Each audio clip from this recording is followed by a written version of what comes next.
We've been hard at work here on the new veg garden on Pots and Trowels, so today I'm going to give you an update, and that's brought to you with the support of Cobra Garden and Darlac.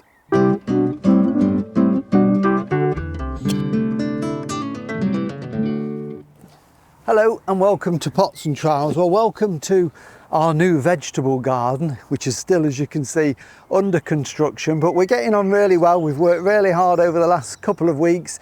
Jill and I have been labouring lots and lots of railway sleepers, which are quite heavy, I can tell you.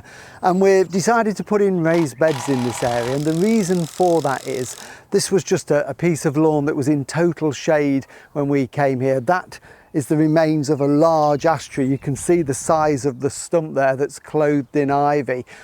The tree had got ash dieback, so it was diseased. It was also rotten in the middle, so it wasn't safe. So we had to have it taken down. But it means that this area is full of roots, so really difficult to dig. Plus the fact, when we did do some test holes, there's lots of builders and brick rubble. We think it was an old outhouse many years ago just here. So the practical way to do it is to lift it. So hence the reason we've done these raised beds. We wanted something a bit different, wanted to make it ornamental. So rather than just rectangular beds, we've decided to cut the corners off to create this inner square here. It would have been easier to do rectangular beds, to be fair, because I've had to mitre these. I'm very pleased with how they've turned out. I'll never become a cabinet maker, but I'm quite happy with my joints. And I think when they've sort of weathered in a little bit, you won't see the joints. So that's where we are at the moment. At the minute, what I'm doing is getting some soil in. In fact, it's old turf that we've got here from where we've been lifting it, where we've been creating new beds and new borders around the garden. So we've saved all of that material, and it's really good loamy soil, and lots of fibre will be in there from this dead turf on this. So we're putting about half this height will be in this old turf, which will rot down. And then the next thing is we've got to get some new soil in.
And as you can see, the soil did arrive, and we've spent a couple of days wheelbarrowing it in and filling 3 of the beds. So we've got the 4th one to finish. That needs some more soil, which is going to arrive in a day or two's time, and we can top that one up. And what we've done is put about 9 inches on top of the old turf and soil that we've put in the base of the beds.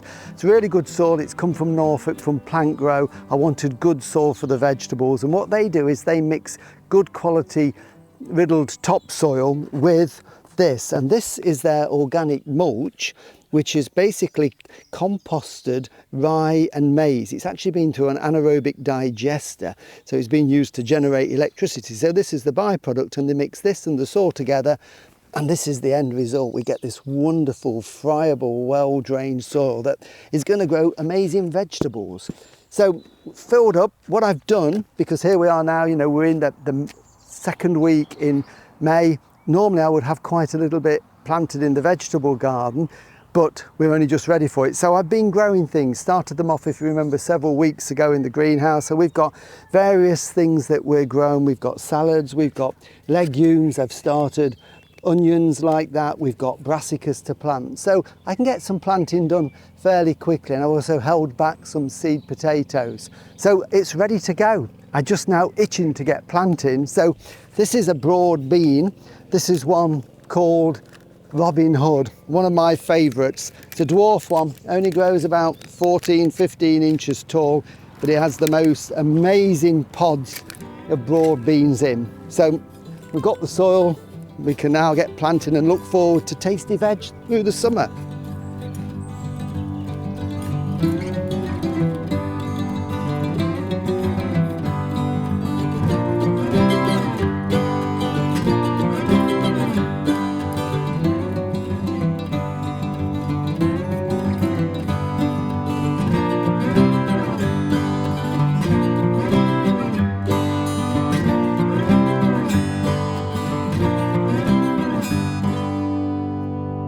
Well, thank you for watching Pots and Trowels, and there's no more shoveling for Jill for a while until we do the gravel path, so we'll keep you posted. Next week we're going to be planting rhubarb in the new garden, so we'll see you then. Bye.